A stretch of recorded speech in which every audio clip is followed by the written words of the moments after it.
Good morning guys, it's looking like another hot day today, so I thought I would get some baking done early on because I definitely don't want the oven on later in the day. I'm having a go at making some blackcurrant and bran muffins, but I haven't got an exact recipe for them, so it's a little bit experimental. What I have got is one of the spice packets that I got in the Christmas advent calendar. This one has got cinnamon, cassia, nutmeg and cloves in them, and so I thought with the bran and a little bit of brown sugar and lots of blackcurrants it would make a nice combination.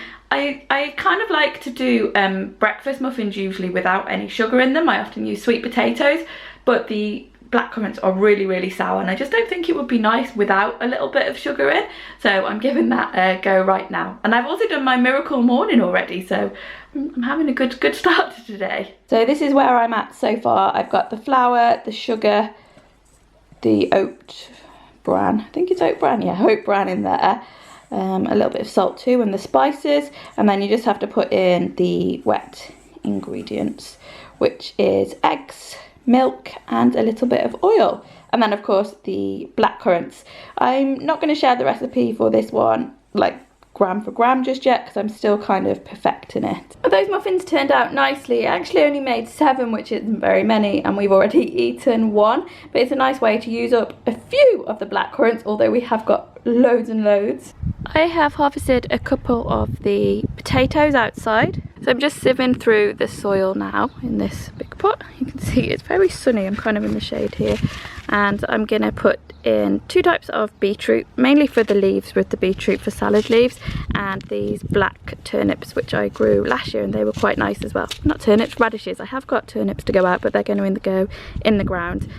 These ones again for the tops, but the actual radish part is quite nice too. I got those seeds planted and Trevor has just made a loaf of bread. We're going to have some of this for lunch, but it's just going to cool for a little while first. So over here I am listening to the Rich Roll podcast, which I think I mentioned last week as well. I really enjoy it, and I'm making some new labels for these jars. I've had a bit of a cupboard clear out this week, so it's mainly this shelf here. As you can see, I've labelled these 2 and I'm going to go along and label them all. The trouble with this cupboard is stuff gets placed in front of the jars and then you don't see what's in there, so my goal is to try and keep it flat so you can see all of the labels and see exactly what's happening in there. That isn't cream of tartar in that one at the top, that needs a new label. That's powdered dashi in there. So we've got some good stuff in here. I've also tidied out this one a little bit. It's still a bit messy, but at least you can kind of see what everything is, which is quite nice. I always like the use of these baskets. I feel like they were tidying the cupboards. They're generally quite organised. I just need to go back over them like every month perhaps, because things get put back in the wrong place and they can get a bit cluttered, but generally I'm happy with my cupboard organising routine, I guess. So this is lunch. The bread is a little bit warm still, but pretty good. And I'm trying this cactus water. It came free with our shopping. I wasn't expecting it to be this pink colour, but apparently it's from the prickly pear cactus, so that's why. I was just watching Forks Over Knives on Netflix and I decided to do the meal plan for next month while I was watching it, so kind of doing a plant-based thing going on there. And I ordered the shopping on Ocado at the same time, which usually arrives about the 25th, so that's all, that order's gone in now. For dinner we're doing gyoza, or pot stickers I think they're sometimes called. They're little pork mince dumplings. I'm pretty sure I've made these before. They've got in them some chives. These are chives from the garden, and just while I was picking this I noticed there's some rust on a few of my chives, so I've tried to pick out the ones that have got rust, and I hope it doesn't spread because they're in the same pot as my spring onions, and spring onions take quite a while. I don't think I've got time to re-sow any spring onions this year. So I've just added into there the nutmeg and the white pepper, and I'm going to start wrapping them up. Sometimes the first one can dry out a little bit. These have been in this plastic and in the brown paper in the freezer, but they do freezer burn quite easily.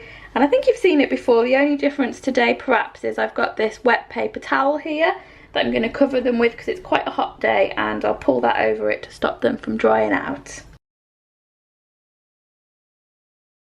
I did get a little bit of help from Trevor, and we've made 40 dumplings, which is really good. So we'll probably have 10 each tonight, and I'll put the rest in the freezer, and I'll freeze them all individually and then put them into a big bag all together. They're so handy once they're made to have in the freezer because they're really quick to cook. It's just the prep part that takes a little while. We're also having this with some rice. I've just got the sushi rice on now. That has to cool down really before you put the salmon with it. So I took some salmon out of the freezer. We'll have one piece of this sliced up for the sushi and maybe some sashimi, and then I'm going to poach the other part so we can have it with lunch tomorrow. Okay, so the sushi is ready to go. It wasn't that chilled, so I had a little bit of difficulty slicing it thinly, but I'm going to taste great. And the gyoza too, so we've got a bit of soy and some wasabi in there, and then there's Trevor's plate of sushi too. I just popped outside to put some brambles. I've got all scratches up my arms. Put them into the wheelie bins because the bins come today, but we've just got so much bushes that we've been cutting down. Like as soon as the bins come and get taken away, then we seem to be refilling them again like really quickly. And they're full again now, so we've got to wait 2 weeks for those to get emptied out. It's a little bit of a pain, but it's looking nice and tidy outside. I think I've mentioned before that I'm planting some bits and pieces up here at the flat, so that's, well, I've got to clear the ground first, but that's the plan anyway, to get some bits in there. Trevor went down and watered the allotment, and he also picked some blackcurrants, and he is just making up some blackcurrant wine.